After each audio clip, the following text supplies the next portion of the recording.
nos llevó a este tipo de primera propiedad o primera teorema casi de aplicación ya, en el sentido de que nosotros decíamos, si la serie que me están pidiendo analizar a mí converge, yo puedo asegurar que el límite del término enésimo es cero.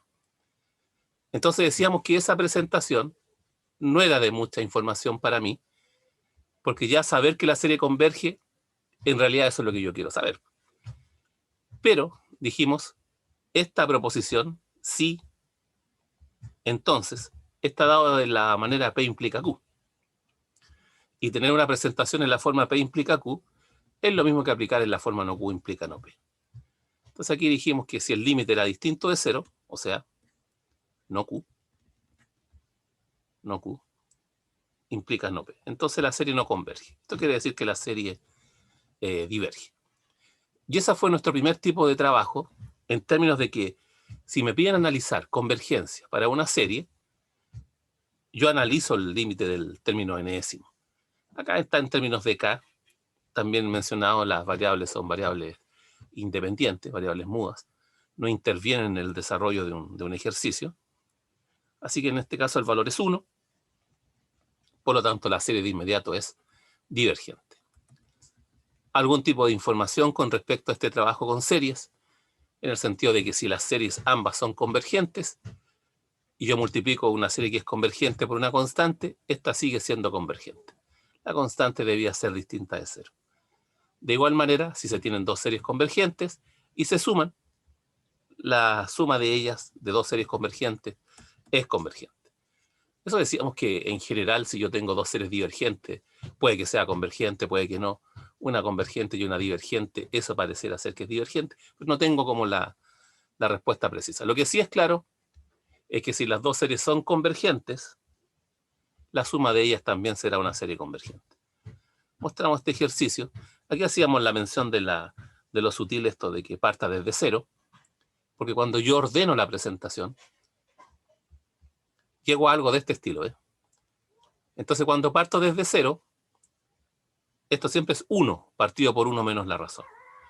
En cambio, cuando partía desde 1, era el número partido por 1 menos el número. Ese era lo sutil. Y aquí tenemos el valor de la suma asociada. O sea, si me dicen a mí, calcule el valor de esta suma, yo diré finalmente que el valor de la suma de estos dos valores que tenemos ahí a la vista. De igual forma, serie hiperarmónica, definida de esta manera, si se fija, n a la p, aquí hacíamos el recuerdo de lo que teníamos para la integral impropia, que uno la manejaba en este caso, misma idea, también desde 1 hasta el infinito, de 1 partido por x a la p, ahí, en dx. Esa integral la conocíamos, esto como digo, entre 1 e infinito. La información que uno tenía se mantiene aquí para la serie B. Cuando P es mayor que 1, esa serie es convergente. Y cuando P es menor o igual que 1, esa integral es divergente ahora. Si P era mayor que 1, la integral era convergente. La misma información para la serie. Esta serie hiperarmónica, si P es mayor que 1, converge.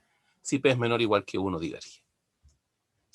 Aquí mostramos como una especie de caso particular, lo que es la serie armónica, en el sentido de que esta serie, la vamos a limpiar un poquito, de 1 partido por n, uno la muestra como un caso especial porque esa propiedad que mencionábamos nosotros anteriormente, en el sentido de que si el límite es distinto de 0, entonces la serie diverge, algunos la malentienden. Las malentienden y si da 0 dicen que converge y eso no es verdad. O sea, lo que sí es seguro es que si el límite es distinto de 0 del término enésimo, la serie diverge. Esa es la información que se tiene. Entonces acá se muestra este como un contraejemplo para no pensar que si el límite es 0, la serie es convergente. Este es un caso que se tiene. La serie armónica, el límite del término enésimo es 0, sin embargo la serie es divergente. Así que solamente si el límite del término enésimo es distinto de 0, yo puedo concluir información en términos de divergencia. Para criterios de comparación, también visto para integrales, tenemos lo siguiente: serie de términos positivos, ambas, donde estos términos a sub n, b sub n cumplen con la siguiente condición. Esto para todo n. O sea, desde acá, lo que tenemos es lo siguiente: si la serie de ese término converge, todo lo que está antes de ella converge.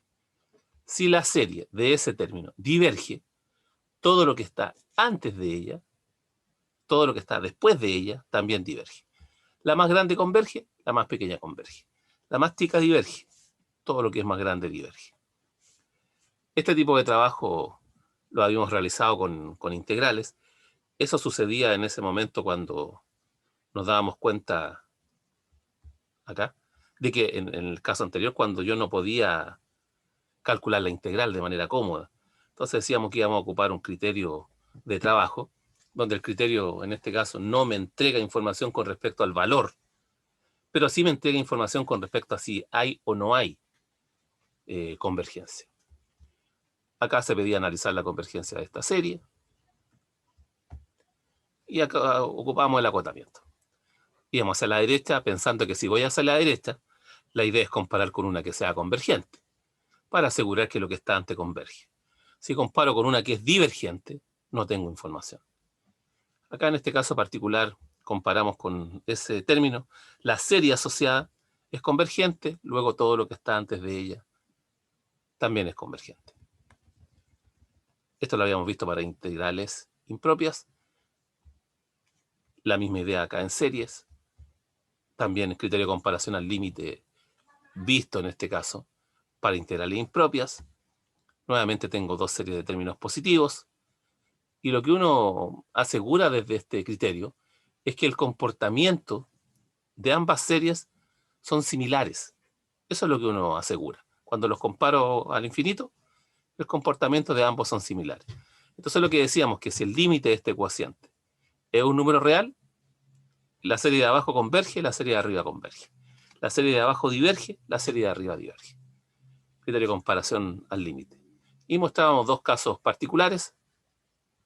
Si el límite da 0 y la de abajo converge, la de arriba converge. Si el límite da infinito y la de arriba diverge, y la de abajo diverge, la de arriba diverge. O sea, si esto nos da un valor real, comportamiento el mismo en ambos casos. Si da 0 y la de abajo converge, la de arriba converge. Si da infinito y la de abajo diverge, la de arriba diverge. O sea, sigue siendo un mismo comportamiento, pero en casos particulares, cuando sea 0 y cuando sea infinito. Recuerde que las series son de términos positivos, ahí se mueve, por eso no tenemos considerado un caso en donde sea un valor, entre comillas, menor que 0. El valor del número real que obtengo acá siempre va a ser un valor positivo.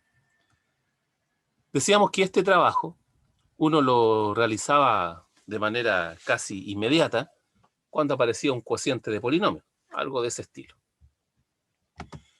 En donde lo que yo hacía, y también decíamos que si aparecían raíces, igual uno puede hacer el intento, pero con polinomios esto era directo. O sea, esto está elevado a 4, esto está elevado a 3. La diferencia de grados de los polinomios que intervienen es 1. Así que uno compara con 1 elevado, 1 partido por n elevado a 1. ¿Ese 1 de dónde sale? De la diferencia en este caso asociada. Esa es la serie con la cual voy a comparar. Así que voy al límite, tengo el término a sub n, por decirlo de alguna manera. Aquí está el que voy a comparar. La idea, como habíamos visto en su momento, era directamente igualar los exponentes. Eso es lo que hacíamos en este caso. El valor del límite es conocido cuando los grados que intervienen son iguales. Miro los coeficientes. 2/5. Ese es el valor del límite. Número real. Analizo el comportamiento de la que está abajo. En realidad lo conozco. Ese es divergente. Por lo tanto, la que está arriba también tiene que ser divergente. Ahí estamos aplicando directamente este criterio de comparación al límite. Y aquí habíamos quedado ayer, en el sentido de que esta es una serie, entre comillas, particular. Uno habla de series alternadas, por lo siguiente. Este a sub n consideremos que es siempre positivo para no tener problema con los signos. Entonces, menos a sub 1, más a sub 2, menos a sub 3, menos a sub 4, etcétera, etcétera, etcétera. Cuando tengo una serie de este estilo, yo lo que hago para analizar la convergencia de una serie alternada es verificar dos condiciones. Bueno, la primera, que lo tenemos en rigor para todas las series, es que el límite del término enésimo sea 0. Y lo segundo es que la sucesión asociada sea decreciente. Aquí en términos de decreciente, uno tiene dos opciones. Una, la definición, donde uno dice que una sucesión es decreciente cuando ocurre que a sub n más 1 es menor o igual que a sub n, para todo n. O sea, los valores en rigor van disminuyendo, por decirlo de alguna manera. Esta es la definición. A sub n más 1 menor o igual que a sub n para todo n. Pero en esta parte uno permite un abuso más que de lenguaje, un abuso de trabajo en la presentación, porque permite derivar esto. Sé que está en variable discreta, pero se permite. Porque si yo tengo la derivada, y esto en contenidos que usted trabajó el semestre anterior, si yo conozco la derivada de una función y sé que esa derivada es negativa, yo aseguro que la función es decreciente. Si la derivada es positiva, la función es creciente. Eso uno lo tiene. Así que esto lo permite acá. O sea, yo permito hacer el cálculo de esta derivada en términos de n y ver. Acá tengo dos opciones. Que sea menor que 0, que sea mayor que 0. Si es mayor que 0, esto es creciente. Ahora, lo que yo necesito es que sea decreciente. Así que cuando yo derive, para poder aplicar este criterio, este resultado de la derivada debería ser menor que 0. Me presentan una serie alterna. Ahí está. Ahí tengo la presencia de la serie alterna. Verifico dos condiciones. Que el límite del término enésimo sea 0. Que la sucesión asociada sea decreciente. Si el límite del término enésimo es 0, la sucesión asociada es decreciente, uno va a decir, o va a concluir, o va a obtener que hay convergencia. La convergencia es más débil que la que se obtiene obviamente cuando son todos los términos positivos. Aquí uno habla de una convergencia condicional.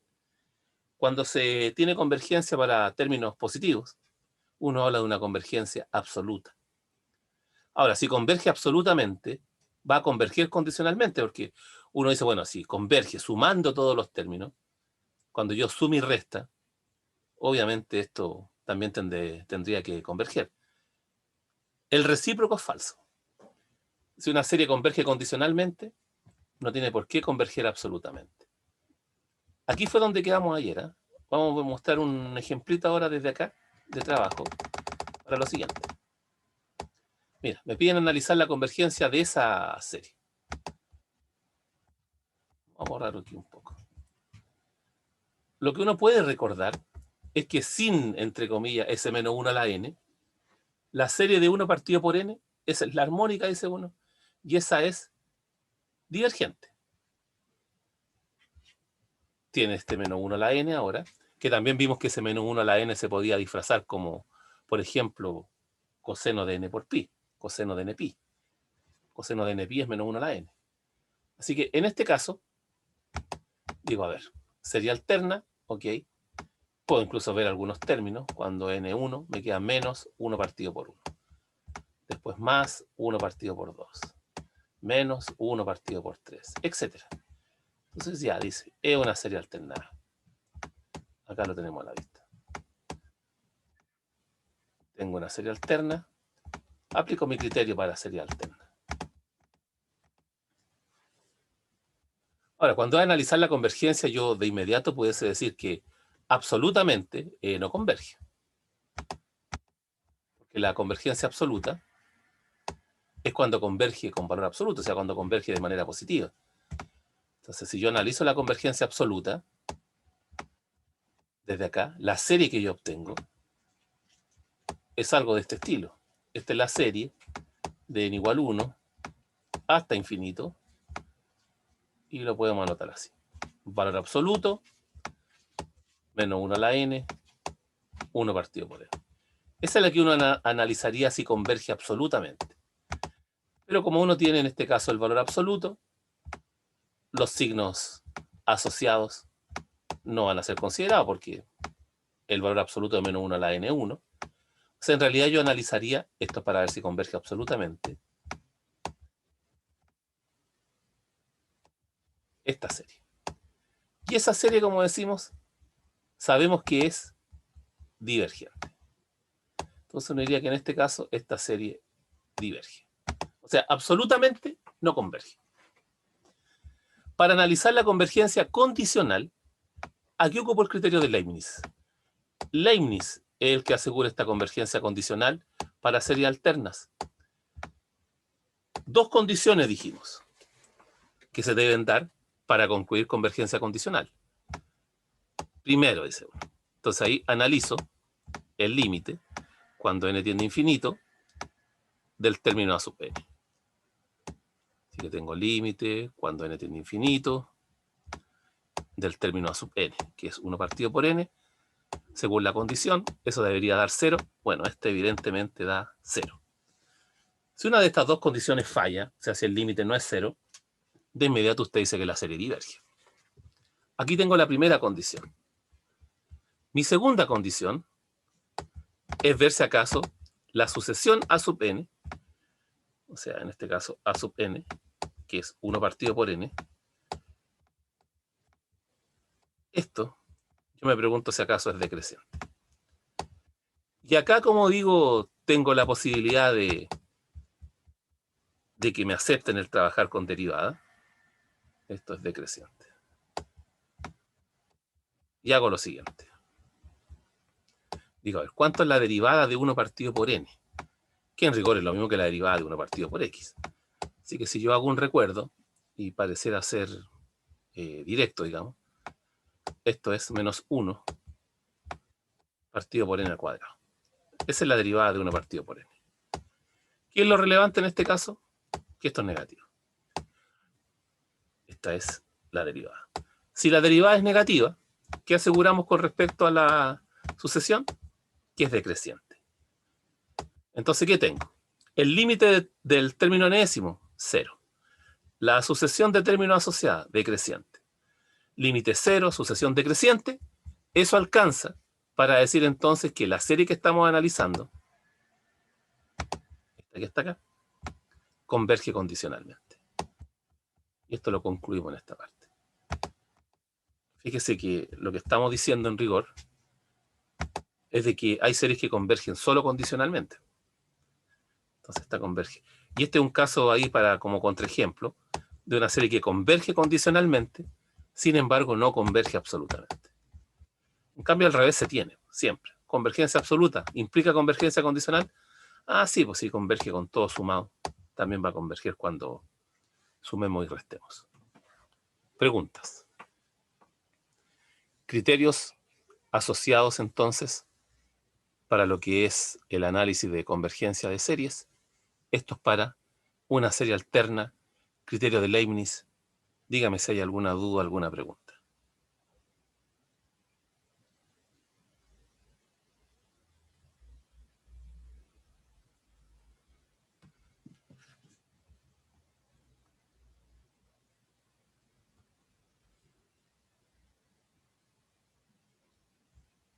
Bien, avancemos un poquito más.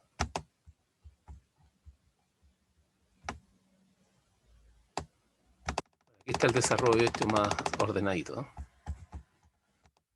Vamos a llegar a lo mismo.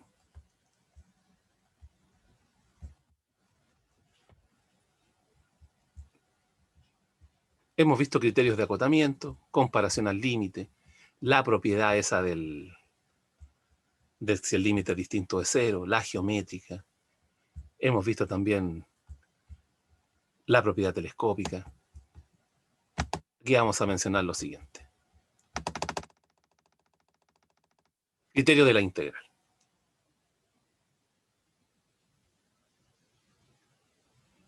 Desde acá, tengo una función definida del 1 al más infinito, función continua, positiva y decreciente. Si yo pretendo aplicar este criterio, debo considerar la función que cumpla con estas condiciones. Siempre que uno pretende aplicar algún tipo de teorema, es como decir, ya voy a aplicar el teorema de Pitágoras. Bueno, pero para aplicar el teorema de Pitágoras, tengo que verificar que el triángulo sea rectángulo. La misma idea acá. Quiero verificar o quiero aplicar el teorema, el criterio de la integral. Para esto, entonces, para este criterio de la integral, la función debe ser continua, positiva y decreciente. Cuando eso sucede, o sea, verifico que la función sea continua, positiva y decreciente, tengo esta, entre comillas, equivalencia. Si la serie converge, la integral converge. Desde 1 hasta el infinito, desde 1 hasta el infinito. Si la serie diverge, la integral diverge. O sea, lo que estamos diciendo en este caso es que puedo pasar desde lo que es serie a lo que es integral, desde lo que es integral a lo que es serie, siempre y cuando la función con la cual uno trabaje sea continua, positiva y decreciente. Muchas veces cuando uno realiza el comienzo, tiende a pensar que lo que hace es un cambio de letra nomás. Porque, por ejemplo, si aquí es 1 partido por n, acá la función será 1 partido por x. Si aquí la función es n cuadrado más n partido por 3, aquí será x cuadrado más x partido por 3. En términos de los tips que uno maneja, como para determinar, bueno, oye, ¿cuándo puedo ocupar el criterio de la integral? Entonces lo que uno indica es que se puede ocupar el criterio de la integral cuando yo, primero que todo, veo la función y asimilo esa función, porque aquí tengo 1 partido por n logaritmo de n, y se supone que esto lo analizaré o lo compararé con 1 partido por x len de x. Y la integral de 1 partido por x len de x pareciera ser fácil de resolver porque tengo la derivada del logaritmo de x es 1 partido por x. Entonces, ese es como el símil. Si yo veo que acá el término enésimo no está presentado de manera muy amable, o sea, por ejemplo, no sé, pues aparecen factoriales, aparecen potencias, o sea, algo que no vaya a ser como de fácil cálculo, obviamente no paso por este criterio. Esa es más o menos la idea del pensamiento ahí de intento de trabajo. Entonces, mira, tengo esa. Parte de 2 para que no tenga problema en el len de 1, que es 0. ¿Eh? Entonces, se parte desde ahí. Ahí tengo mi función. Aquí está, ¿ves? Aquí está la suma. Paso a esta función. Ahí la tengo. ¿Qué es lo que pretendo hacer con esa función? Determinar si es continua, positiva, decreciente. Eso para que lo tenga. Así que desde ahí hago lo siguiente. Continua. Uno dice, no, ese es continuo. ¿Por qué es continua? Porque en este caso, la función 1 es continua, la función x es continua, y la función logaritmo es continua, cociente de continuo es continuo, etcétera, etcétera. Positiva, desde el 2 al más infinito. Bueno, 1 es positivo, el x va de 2 al infinito, es positivo, y el logaritmo de x también es positivo. Conveniente a veces recordar un poquito la gráfica del logaritmo. Entonces, cuando yo tenía algo así, ahí está mi plano cartesiano, la gráfica del logaritmo natural es algo así. Estamos por acá, esto recordando del semestre anterior. Entonces, esto viene, se pega ahí, y ahí pasa hacia arriba. Y aquí corta en el 1. Pero estamos trabajando desde el 2 en adelante, así que el 2 anda por acá. Así que desde el 2 en adelante, de ahí en adelante la función es positiva. Así que continuo y positivo se tiene de manera inmediata. ¿Qué es lo que faltaría por terminar de analizar? Si acaso la función es decreciente, y para ver si es decreciente, analizamos la derivada de la función. Nos queda menos de un minuto, ¿eh? Así que si se corta, no olvidar conectarse con los mismos datos.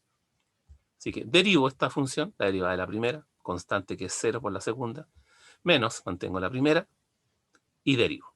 La derivada de la primera es 1 por la segunda sin derivar, más la primera sin derivar, que es x, por la derivada del logaritmo de x, que es 1 partido por x. Así que me queda algo de ese estilo. Concluyo. Esto es positivo, eso es positivo, tiene un signo menos, esto es negativo. continua, positiva y decreciente la función, puedo ocupar el criterio de la integral. Eso lo vamos a revisar ahí ya a la vuelta. Cualquier pregunta, cualquier duda me la hace saber. Esperemos que esto se reanude y analizamos ahí el cálculo.